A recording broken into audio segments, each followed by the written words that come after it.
Ok, nous allons finir avec celui-là. Le prochain que nous allons voir, c'est ça.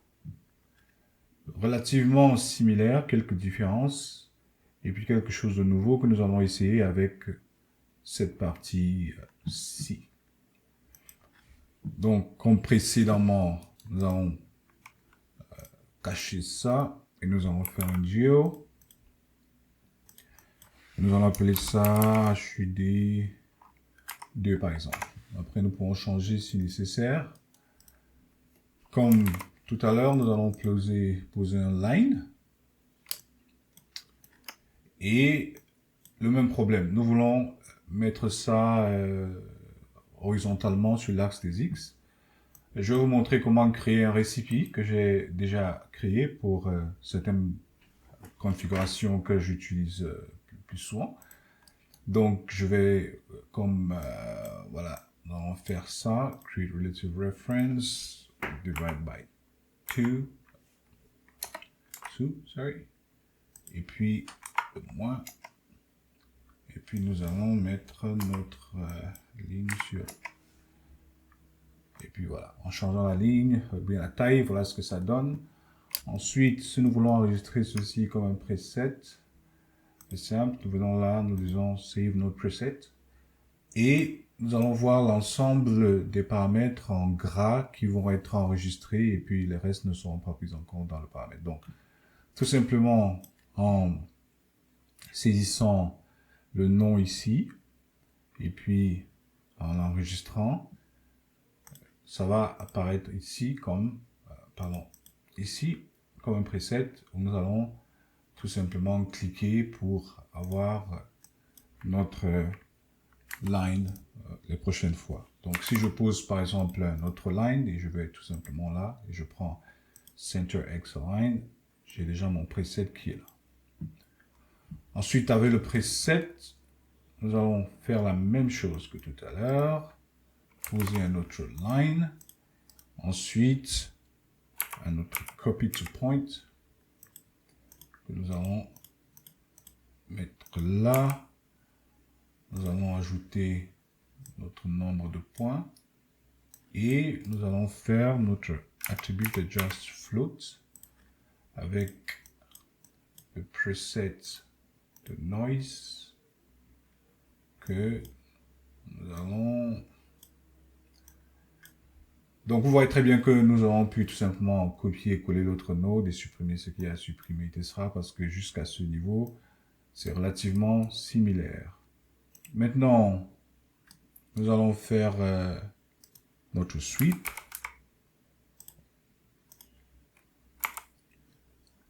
Faire le ribbon et une colonne, gérer la largeur et faire face à Z.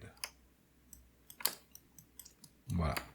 Nous avons notre P-Scale qui doit être animé. Donc nous avons la même chose. Pour les autres, donc quand nous regardons notre chemin, nous voyons que c'est tout simplement la même chose, plus ou moins l'un devant l'autre. Donc, et puis celui qui est le plus en arrière n'a pas de noise, est tout simplement régulier. Donc en venant ici, nous allons faire nous allons copier tout ça et nous allons faire un merge. Et tout à l'heure pour faire le merge, moi ce que j'ai fait, j'ai sélectionné deux nodes, j'ai appuyé sur Alt et j'ai cliqué, j'ai déposé. Ça crée le merge automatiquement. Je vais mettre ma ligne ici. La seule différence déjà c'est que pour celui-ci par exemple, nous allons mettre un transform pour nous assurer que notre ligne ici est toujours inférieure en taille. En allant dans le wireframe, nous allons voir que celui de ce côté sera toujours plus court que de l'autre côté. Ensuite, autre chose que nous allons faire, nous pouvons faire ça. Ou bien, si j'annule ça par exemple, et que je viens et je mets un transform ici, un transform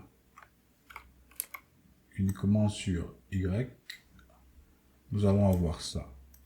Ce qui nous donnera ceci, avec l'avantage qu'avec notre transform, nous pouvons aussi légèrement décaler vers l'avant. Voilà, avec côté. Donc, en laissant, si je regarde de côté, nous avons ce petit décalage qui va permettre, qui va éviter que les lignes se regardent en wireframe, pour empêcher que les lignes se chevauchent. Donc, légèrement en avant. Et je vais supprimer ça.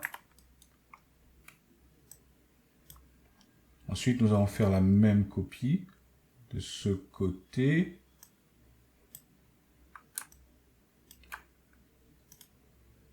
Et là, ici par exemple, nous allons vouloir que ce soit celui qui est en arrière-plan. Donc, pas besoin de faire un noise ici. Nous allons faire un constant. Et que nous allons pousser vers l'arrière en faisant le merge. Et si nous regardons encore de côté, en wireframe, celui-là, nous allons le mettre en arrière, le plus grand. Aussi simple que ça. Lui, nous ne le scalons pas. Pardon. Et il restera toujours le plus grand. Nous pouvons réduire à ça, par exemple. Maintenant, nous voyons bien que tous sont la même couleur. La seule différence, à mon avis, qui donne... donc, si j'affiche notre couleur que nous avons enregistrée récemment, la seule différence va être au niveau du alpha. Donc, je vais mettre un attribute adjust float encore. Mais cette fois, je vais modifier le alpha. Ici, je vais mettre le alpha 0,3 par exemple. Ici, je vais mettre le alpha, celui qui est le plus en arrière et le plus transparent. Celui qui est le plus en avant et le moins transparent. Donc ça c'est celui... Je vais un peu modifier cet ordre-ci pour que ça m'embrouille un peu moins, pardon. Donc je vais mettre ça dans cet ordre pour me dire à moi-même que celui de gauche est celui qui est devant, ça c'est du milieu et ça c'est celui de derrière. Je vais faire ça.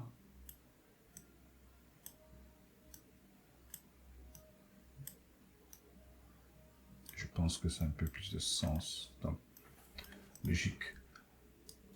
Ensuite, le alpha du milieu, le premier il est, on va faire 1. Le deuxième, on va faire 0,6. Et puis le troisième, on va faire 0,3. Et nous avons ça qui ressemble à ça. Avec ceci que, comme d'habitude, ça fait ça, ça fait ça.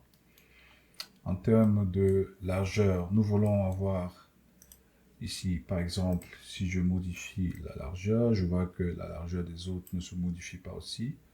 Donc, je vais lier cette valeur aux autres valeurs. Donc, je vais copy parameter, paste relative reference, et ici également paste relative reference. Donc en changeant ici, ça change pour les trois. Et pour la quantité, comme d'habitude, nous allons faire ceci. Et modifier la longueur de la ligne pour avoir. Donc voilà à peu près pour ce qui est de la forme en général. Pour les petits points et les petites croix, je ne vais pas les ajouter ici. Je vais attendre au moment de faire le rendu pour les ajouter. Parce que c'est beaucoup de points et c'est beaucoup de lignes. Ça risque de ne pas rendre la chose optimale et ça n'a pas de caractère interactif ou de caractère itératif à mon avis. Donc, bref, nous allons faire ça au moment de faire les rendus de tout ça. Pour le moment, nous avons notre forme générale. Pour ces éléments-ci de gauche, je vais ajouter ça, mais je ne vais pas ajouter la ligne du haut. Parce que pour moi, elle n'a pas d'intérêt particulier. Nous allons voir un peu plus tard comment faire ces types de formes dans d'autres circonstances, mais pour ici, ce n'est pas nécessaire de faire ça. Nous allons prendre nos formes et nous allons faire un autre. Je voudrais ajouter cette forme ici, mais ce côté-ci, en m'assurant cependant que quand on élargit, on agrandit, ce côté-là également se redispose. Donc, comme tout à l'heure, nous allons faire un bound. Et puis, nous allons prendre la forme. En s'assurant bien sûr que c'est toujours un rectangle. Et que ça suit la forme. Et nous allons donner une petite marge de ce côté. Juste pour nous assurer que... Voilà. Ensuite, nous allons créer ce rectangle qui est là, qui n'est rien d'autre qu'un rectangle. Mais non, attendons d'abord de faire le texte. Donc nous allons faire pour avoir du texte. Voilà. Et notre font, en regardant de face, nous allons réduire la taille légèrement et nous n'allons pas placer ça manuellement. Nous allons voir ce que je vais faire tout à l'heure pour le placer. Donc, de ce côté, nous avons le texte bloc. Et nous avons ensuite des square brackets. Et à l'intérieur des square brackets, nous avons... Oh, pardon. Je voulais faire merge. Je vais mettre un merge ici plus bas. Je vais mettre ça et ensuite ça. Et bien sûr, je vais celui-là et de ce côté-là. La couleur n'est pas là. La couleur est après, puisque c'est la même couleur pour tout le monde. Donc, j'ai mon bounce ici. Je vais mettre un nul là pour tout simplement pouvoir référencer mon bounce. J'appelle ça bounce. Et puis ici, je veux aussi mettre un nul ici que je vais appeler premier rang. Je mets juste prem. Et puis ici, je mets second rang. Permettez que je réarrange mes lignes. Ensuite,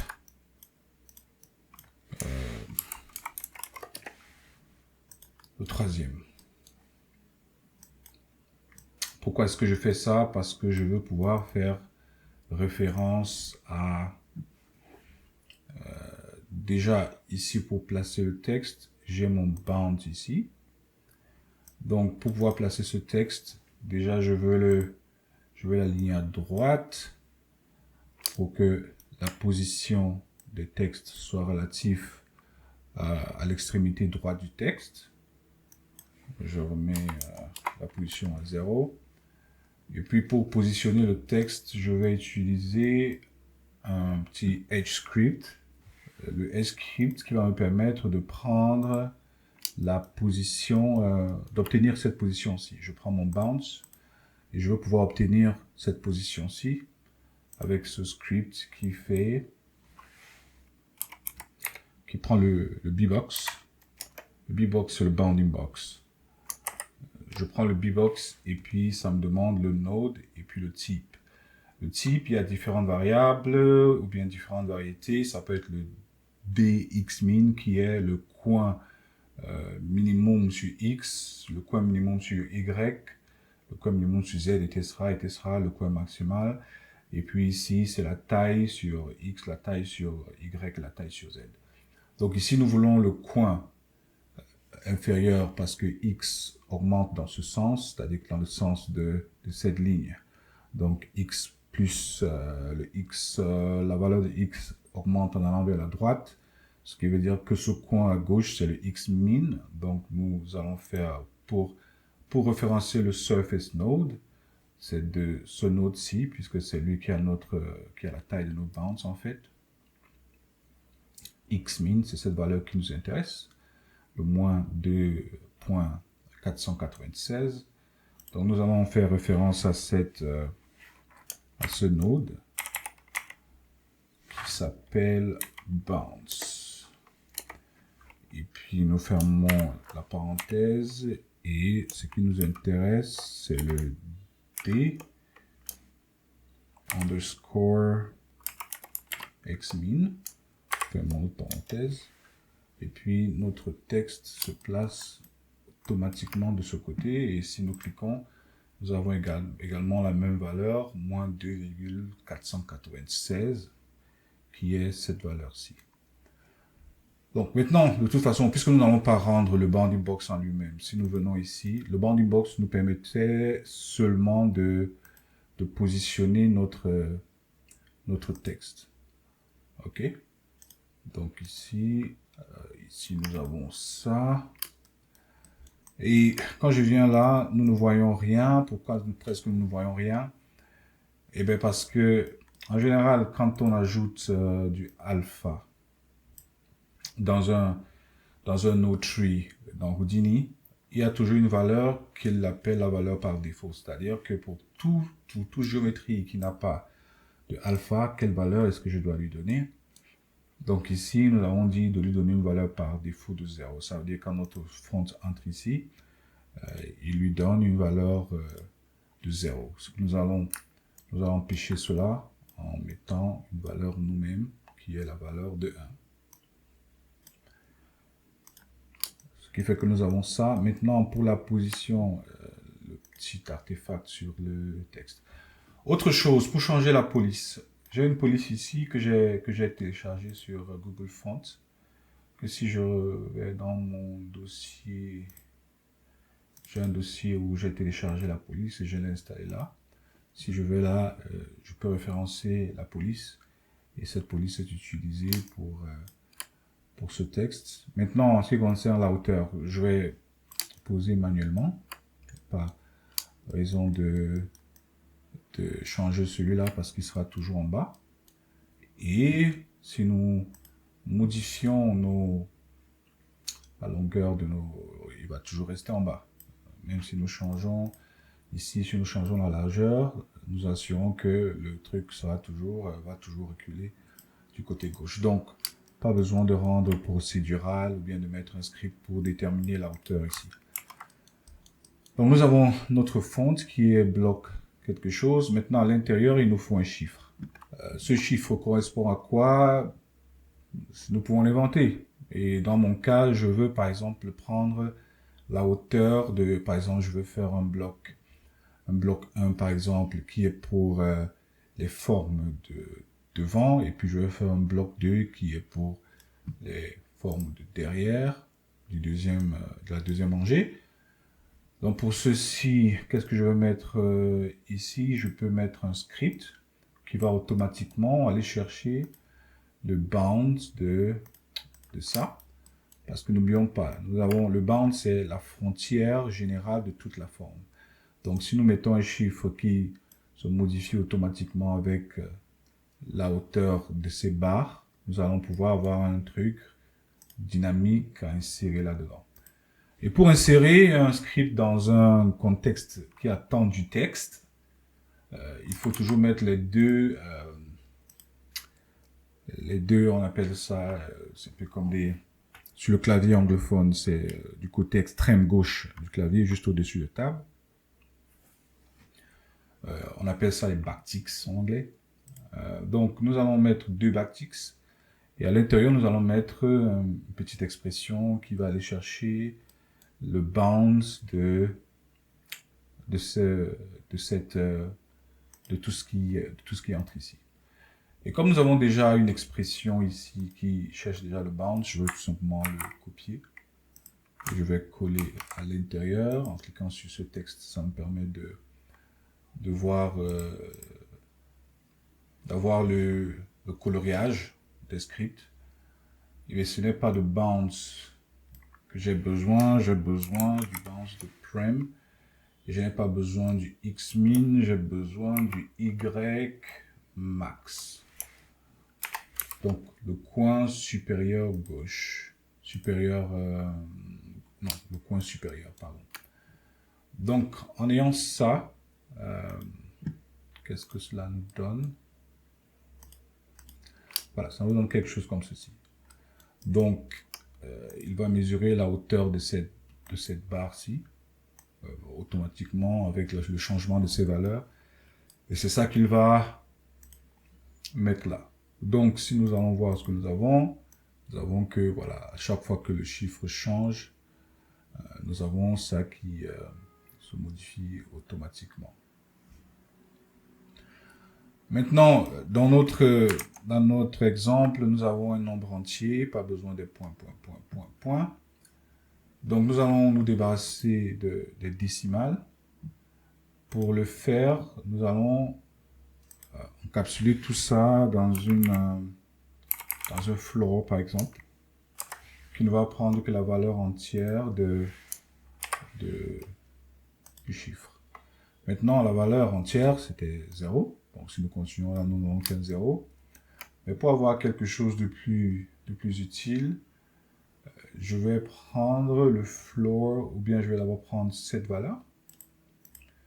Et je vais la multiplier peut-être fois 100 pour avoir les deux premiers chiffres du décimal. Et puis nous allons voir ça qui va changer automatiquement avec le changement de ces valeurs-là.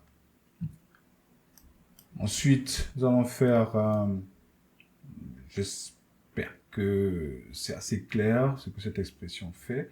Donc nous avons notre bbox qui calcule et qui nous revient avec une valeur qui est 0,1, 2, 3, 4, 5, 6. Si nous multiplions fois 100, au lieu d'avoir 0, nous allons avoir les deux premiers chiffres après la décimale, c'est-à-dire que si c'était ce chiffre par exemple, en multipliant fois 100, nous avons ces deux valeurs-ci. Et puis notre floor, c'est la valeur qui se débarrasse.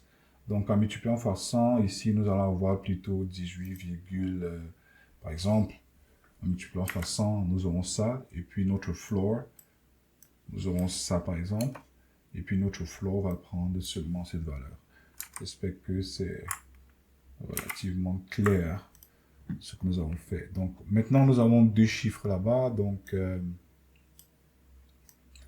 nous allons faire un deuxième que nous allons déplacer un tout petit peu plus en haut.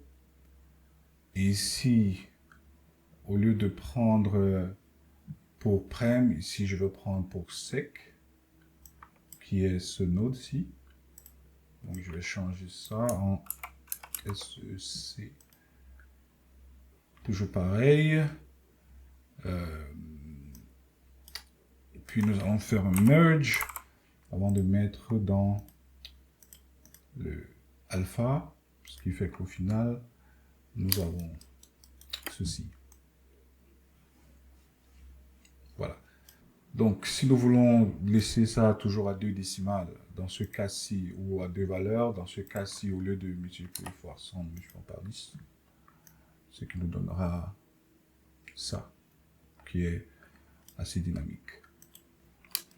Ensuite, nous avons le petit arrière-plan de ces formes-ci. Quoi que vous avez compris, nous allons utiliser un autre bound.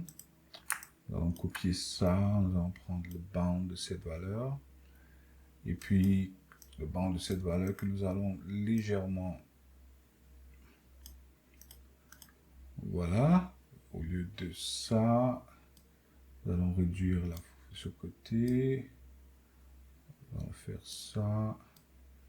Et ça. Comme ça. Et puis, en bas, nous allons laisser et peut-être plutôt remonter avec notre chiffre là un tout petit peu. Et cela nous donne quelque chose comme ceci. Que nous allons bien sûr, auquel nous allons donner, parce que si nous regardons, il a un alpha différent. Ceux de devant n'ont même pas de transparence. Donc ici, nous avons un. Mais ici, nous avons une transparence différente qui serait plus ou moins égale à cette transparence-ci, donc à 0,6. Voilà.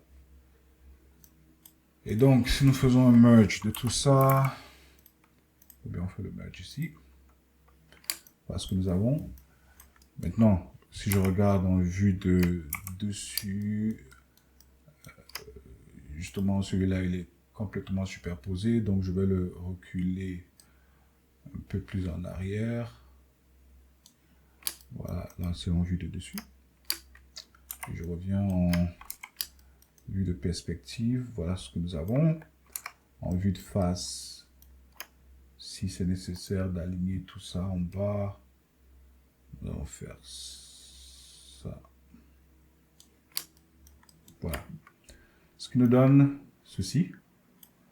Et en regardant avec les couleurs, on a ça. Voilà, ce qui ressemble à suffisance. Maintenant pour les textes, juste petite mise en page.